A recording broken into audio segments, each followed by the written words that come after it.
largo plazo, hay o no hay, si los Eigen values tienden a 1 o no.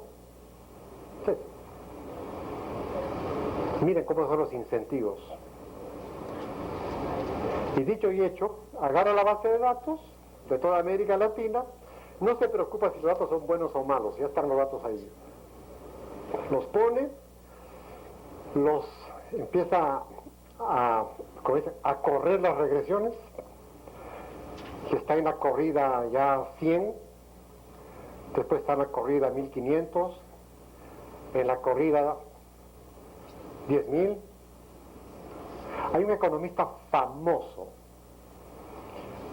español que publicó un paper en una revista famosa, el American Economic Review, que tiene el título que se volvió famoso, que es I just ran 1,000,000 regressions. Acabo de correr 1,000,000 de regresiones.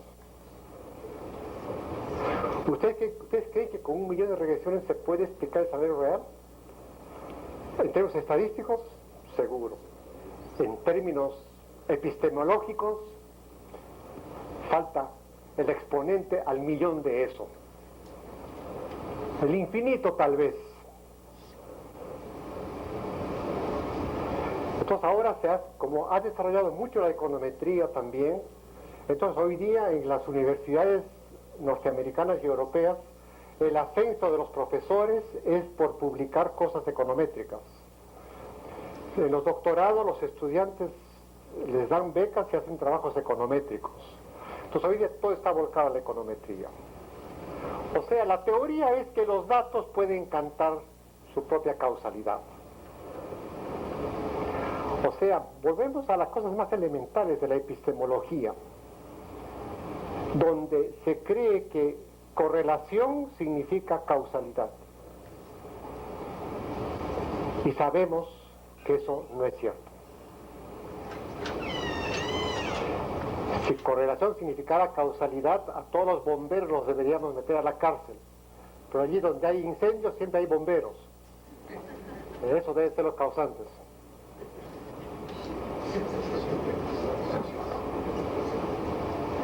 Entonces, esa es ahorita la moda. Es una moda donde todo está en términos empíricos.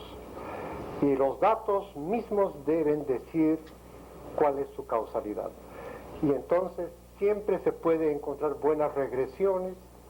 Por ejemplo, en el caso de los salarios que les contaba, pues de los salarios, ¿el salario de qué depende? Bueno, del nivel de actividad, pues cuanto más actividad, más salarios altos, entonces del nivel del producto. Pero no solamente del producto, sino también de los precios, sí, de repente la competitividad, tipo de cambio, de repente qué. Bueno, pero depende del crédito también, que tiene una firma para trabajar, entonces tasa de interés. Pero después también depende del gobierno, entonces la política monetaria, el gasto fiscal. Sí, uno le mete 15 variables, hace su regresión y le sale mal. Da un seminario y dice, bueno, es que ¿a dónde me has dejado? Las leyes que no favorecen el empleo y el salario, de verdad, me falta. Entonces, 5 variables más de medición sobre políticas laborales, ya van 21 variables. Pone eso. Uy, pero las expectativas, ¿dónde me dejan las expectativas? Ya, expectativas, 6 variables, ya van 30. Bueno, pero una dummy, pues. ¿Verdad? Una dummy por país, claro. Ya, entonces ya van, el estudio es de 10 países, ya van 40 variables. Y después vamos 40 variables y la cosa va más o menos. El R cuadrado va aumentando. Por supuesto. Cuanto más variables pones, el R cuadrado solo puede aumentar, no puede disminuir.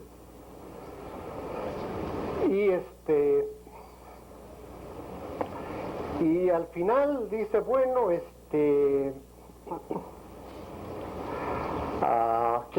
otra variable más falta? Entonces, a ver, una carta al profesor Figueroa en el Perú, de repente tiene una idea. Dice, profesor Figueroa, estamos haciendo un estudio sobre el salario real, hemos citado varias variables y y creo que nos faltan variables. Usted no puede sugerir algunas. Verifica.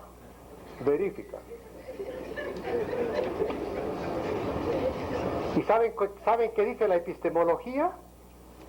La epistemología va a tener más variables o menos variables. Abstracción.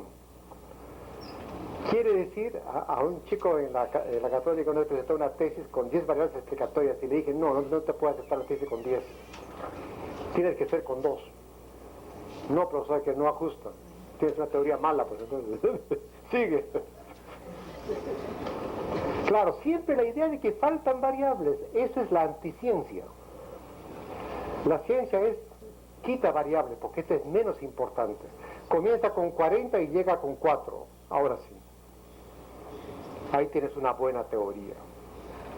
¿Y cómo se llega de 40 a 4? Haciendo la iteración entre teoría y realidad. Teoría y realidad. La teoría no funciona, cambia la teoría, cambia los supuestos. Haz de nuevo el ajuste y sigue con el algoritmo. Y al final vas a tener eso. ¿Cuántos algoritmos he tenido que hacer para publicar los resultados que tengo? Varios. No es que miré al techo y voy a suponer que las sociedades son así y pan me salió, no. Entonces se tiene que hacer ese tipo de iteraciones. Entonces esa es una característica de las investigaciones hoy día. Entonces, investigación básica se hace muy poco. Ya ni las revistas más especializadas publican muchos artículos que sean de investigación básica. Los textos de economía, como les dije, no tienen nada que sugerir para hacer investigaciones, y es una lástima. Y la razón por la que no se hace investigación básica es porque es costosa. Así que para ustedes, para San Marcos, para el instituto, si se quieren meter a hacer investigación básica, entonces asegúrense de que tienen un presupuesto para eso, que tienen un financiamiento, que tienen recursos para hacer eso, porque no se trata de, como en la tecnología actual, que uno agarra los datos y los tortura. No es como la policía que agarra al que pasa por la calle y lo agarra y lo tortura para que confiese que él es el culpable. Es igualito, ¿no? Uno agarra los datos que hay y va y lo tortura y ya, sí, este es culpable. Entonces, se trata más bien de buscar los datos que se necesita para refutar la teoría. Entonces hay que construir sus datos. La mayor parte de mis investigaciones son de datos que he construido. Solamente este estudio macroeconómico que fue a nivel planetario, entonces ahí sí ya dependí de los datos secundarios. Pero de otra manera siempre he construido mis propios datos y por supuesto siempre he tenido financiamiento. A veces viene un estudiante y me dice una cosa bien candorosa: profesor, yo quiero ver qué ha pasado con la desigualdad en el Perú. Y mi proyecto consistiría en medir el coeficiente de Gini para los últimos 20 años en el Perú, anualmente. Entonces le digo, ¿y por qué anualmente? Le digo, pensando pues que se va a retractar, y me dice, no sé, profesor, pero si usted gusta puedo hacerlo también mensualmente.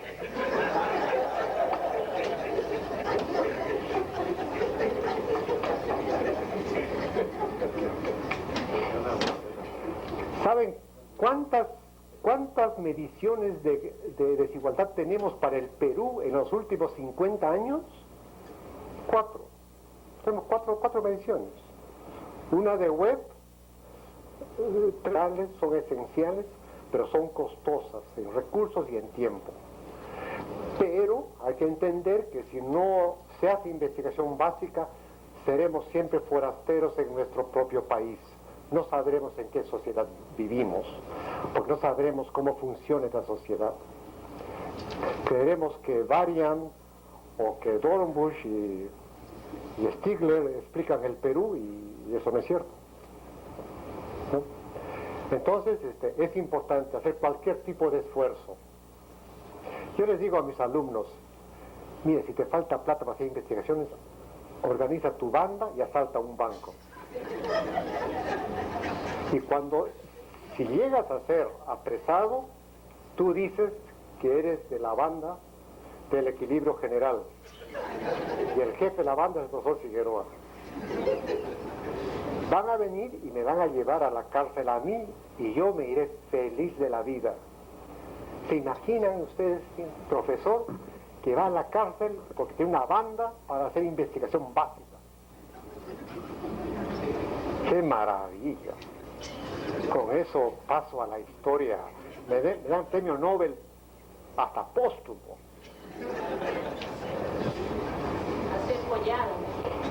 Polladas, lo que fuese, ¿ya? Hasta actividades inconfesables. Háganlo. Pero sí noten el beneficio, no solamente vean el costo, el beneficio.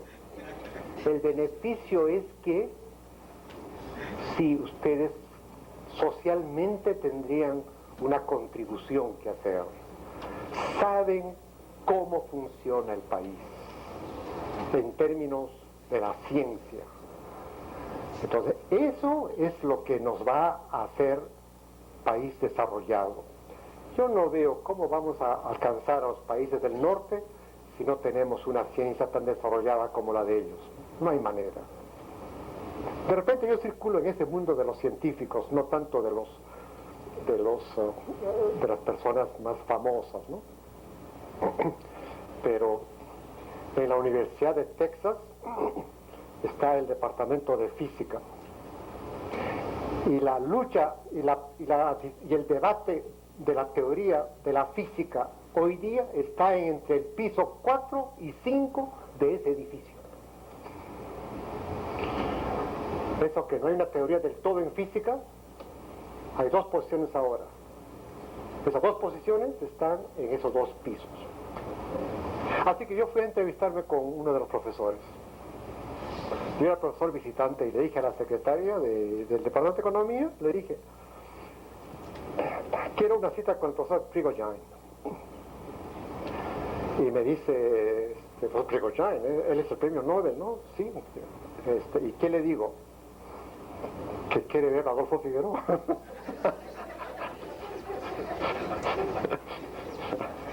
Y me queda mirando y le digo, ¿qué más le digo?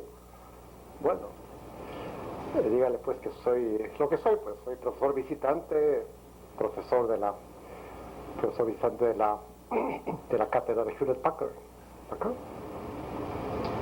y que también tiene que revisarme. Yo no sé qué hizo esta persona, pero Prigogine me recibió, pues. Así que tuve una media hora de conversación con él sobre la ley de la entropía en el proceso económico, que yo sabía de él y él acaba de publicar un libro sobre eso. Así que le dije pues que a mí no me parecía que lo que él decía tenía consistencia empírica con los datos que tenemos en economía. Así que lo sorprendí y gran discusión, así que más tarde unos cafecitos y después unos whiskycitos con Prigogine. Ya, uno va entrando a ese mundo. Entonces ahí conocí ese asunto de los debates. Eso que en mi libro digo que la física se parece más a la economía hoy día porque ha entrado la incertidumbre allí, lo aprendí con ellos en el Faculty Club de la Universidad de Texas, almorzando con ellos.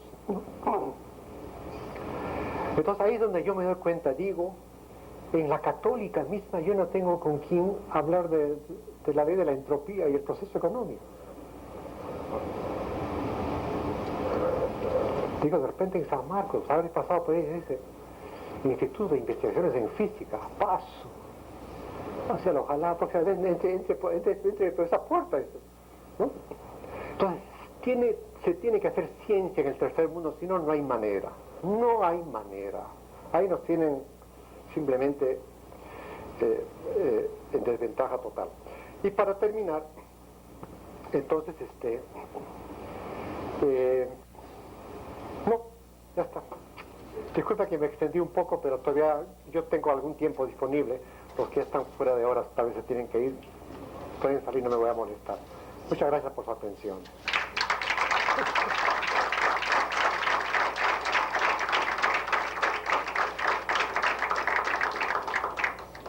Bien, ahora pasamos a la serie de preguntas. Si hay alguna pregunta.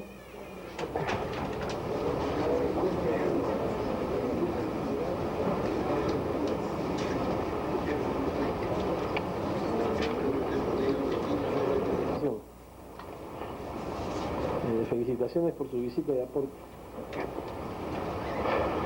La respuesta es bien directa, bien sencilla. Toda teoría económica tiene que tener variables endógenas y exógenas. Si no tiene esas variables, no es una buena teoría. Toda teoría económica tiene que decirnos la causalidad. ¿Cuál es el efecto de cambios en las variables exógenas sobre las variables endógenas? Entonces, la investigación básica quiere decir que uno debe tener en la base de datos las variables endógenas y exógenas de la teoría que está tratando de refutar. ¿Está claro? Esto está en la teoría.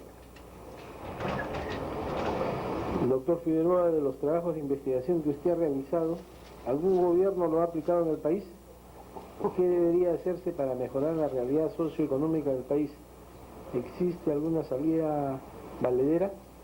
¿Qué debería hacerse? La pregunta hubiera estado perfecta si se acababa en la primera oración.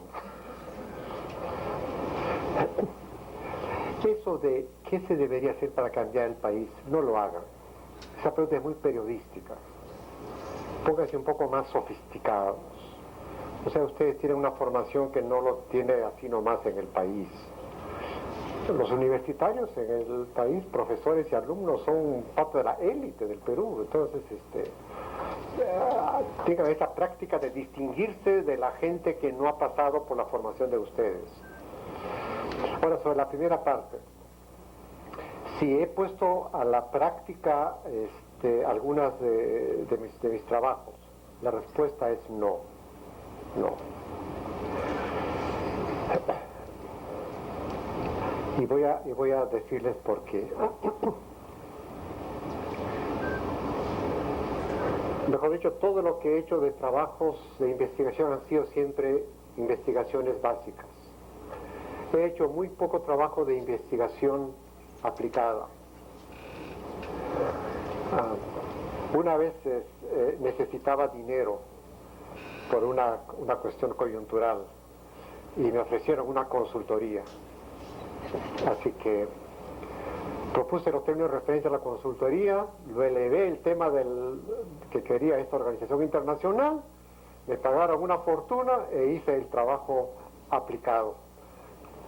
Pero me di cuenta que en el trabajo aplicado no habíamos resuelto todavía la parte teórica. Y también me di cuenta que los que me habían contratado no sabían esas diferencias. Así que hice cualquier cosa que sonara bonito. Y les pareció excelente, me pagaron la fortuna que me ofrecieron y todos los de la organización quedaron contentos con el trabajo, los que me contrataron fueron promovidos, todo funcionó muy bien, excepto que el mundo seguía igual. Para que entiendan cómo son los sistemas de incentivos. Entonces, desde esa vez decidí ya no participar de los trabajos que se llaman de consultorías, porque no, ahí no voy a llegar a ningún sitio. Entonces me he dedicado toda mi vida al trabajo de hacer teoría y de hacer el trabajo empírico que hay que hacer para ver si la teoría, que es un mundo abstracto, se parece a ese mundo real. Y miren, la gran satisfacción que tengo hoy día es de marcar algunas celdas donde yo he hecho cosas. En otro pabellón, con otra gente. ¿Quiénes son? El ingeniero civil, el ingeniero de minas, el ingeniero industrial, todos los ingenieros. ¿Y qué hacen los ingenieros? Aplican los conocimientos que produce y los cuales progresa la ciencia de la física. Entonces, cuanto más progresa la ciencia de la física, más progresa la ingeniería también.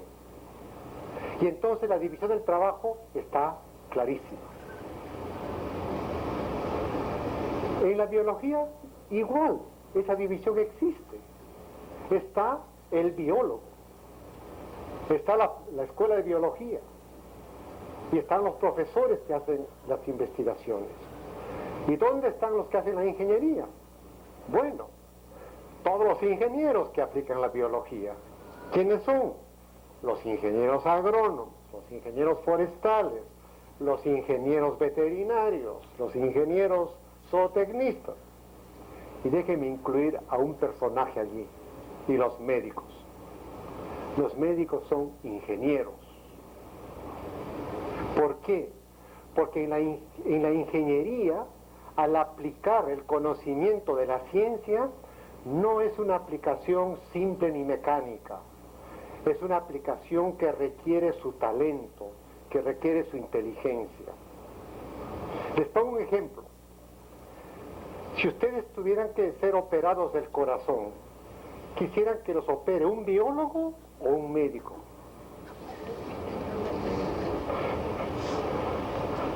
Miren, ¿por qué? Porque el médico sabe, si se va la luz, sabe qué hacer. Si no hay anestesia o algo, sabe qué hacer. Tiene todo ese mundo de los detalles completamente a la mano. ¿Qué hace un científico?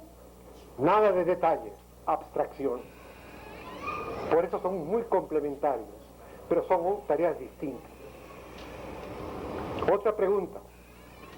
Al mismo precio, ¿contratarían ustedes a un físico o a un ingeniero civil que les construya su casa? Estoy seguro que al físico el edificio se le cae. En cambio, el ingeniero, porque ingeniería viene de ingenio, sí sabe hacer todo eso. Entonces, cuando se llega a hacer política económica, por ejemplo, mis colegas que van al Banco Central de Reserva, al Ministerio de Economía, entonces allí se vuelven ingenieros. Y tienen que ser ingenieros. Tienen que saber cómo lidiar con esa congresista que no habla castellano y que va a opinar sobre el presupuesto. Ese es el trabajo ingenieril. Entonces son tareas distintas. Habiendo entendido eso, es que nunca me metí a hacer cosas que tuvieran que ver con la política económica. Dejo que la gente que tiene capacidad para hacer eso, lo haga. Yo me siento más bien un biólogo, un físico, que sé cómo es el mundo, pero resolverlo, no. Cuando necesito cambiar un enchufe en mi casa, llamo a un técnico electricista, porque yo no lo puedo cambiar. Si pongo agua a hervir, con seguridad que el agua se me quema. O sea, para estas cosas, otros talentos. Para la abstracción, para el conocimiento lógico, matemático, histórico, allí me va mejor. Entonces, por esa razón es que hay que hacer las distinciones. Y tal vez las escuelas de economía deben separar, porque son talentos distintos. Así como no podemos tener física e ingeniería civil, tal vez podemos tener escuelas divididas entre una especialidad de investigación básica y la otra investigación aplicada. Entonces eso podría ser mucho más útil y daría más espacio a los estudiantes. El que tiene talento para hacer los estudios de investigación básica tiene su lugar, y los que tienen talento para la cosa aplicada también. Acá hay realizar una investigación con respecto al comportamiento de los microempresarios exportadores y la relación con productividad total se encuentra dentro de la investigación básica y equilibrio microeconómico. La respuesta es sí. Usted ha manifestado que hay que contratar el mundo abstracto, teoría, con el mundo real. En cambio, Popper manifiesta que las teorías se deben falsear. ¿Cuál es la verdad? Por supuesto que la verdad soy yo, eso. No, un poco en serio, no, Popper no dice eso.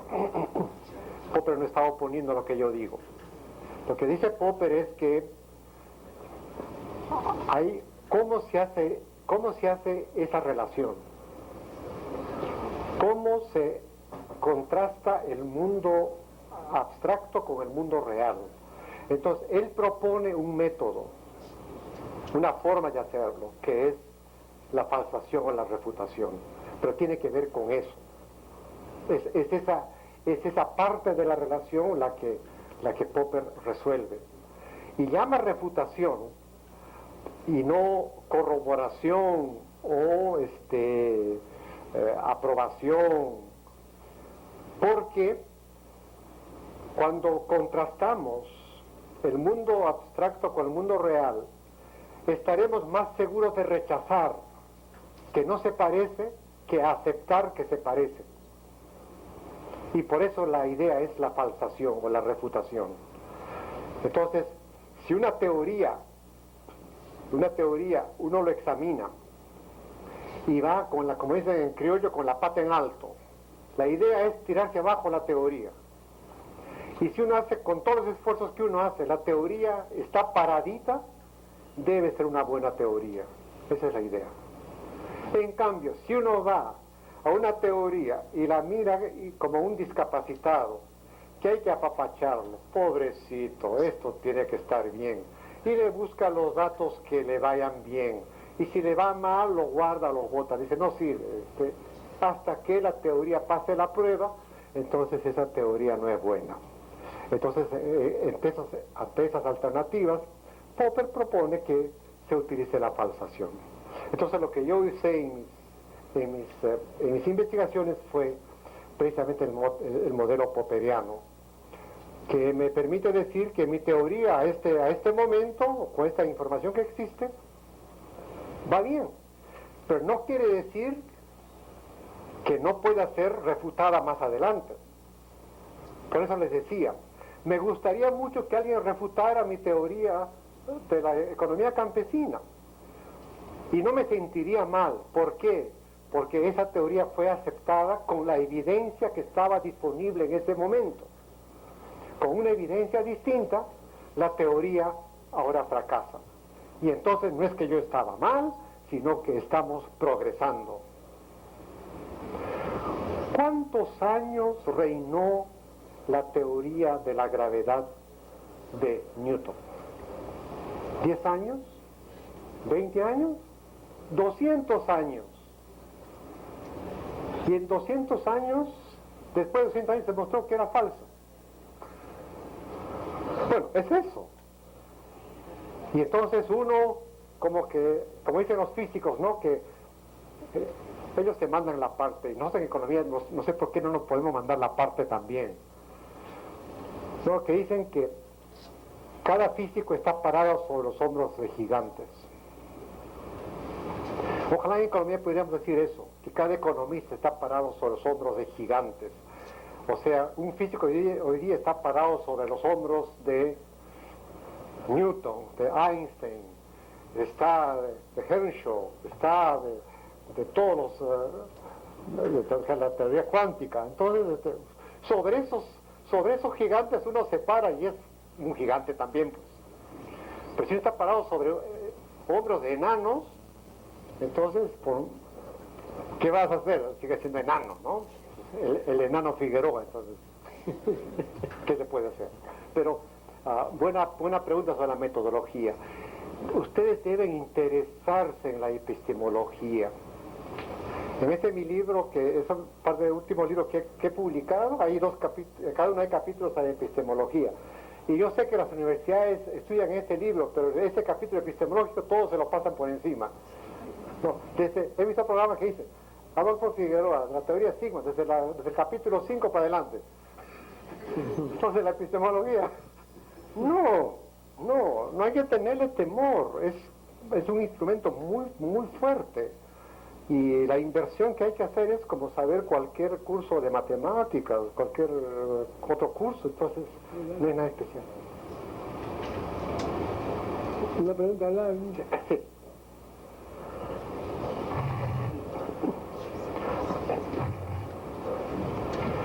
Doctor Figueroa,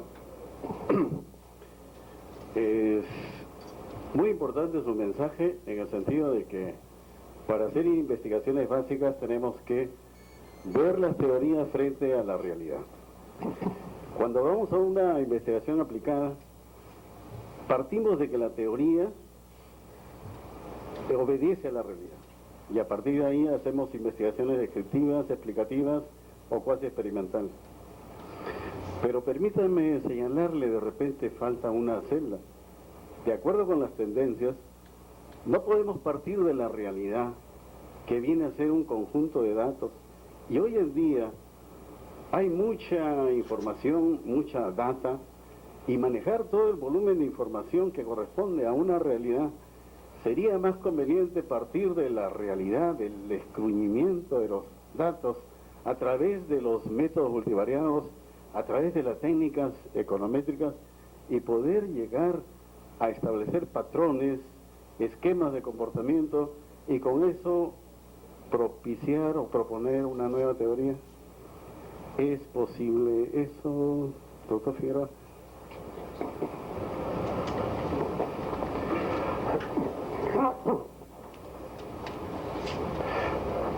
Muy buena pregunta, porque creo que me va a permitir aclarar algunas cosas que tal vez necesitan una mayor elaboración.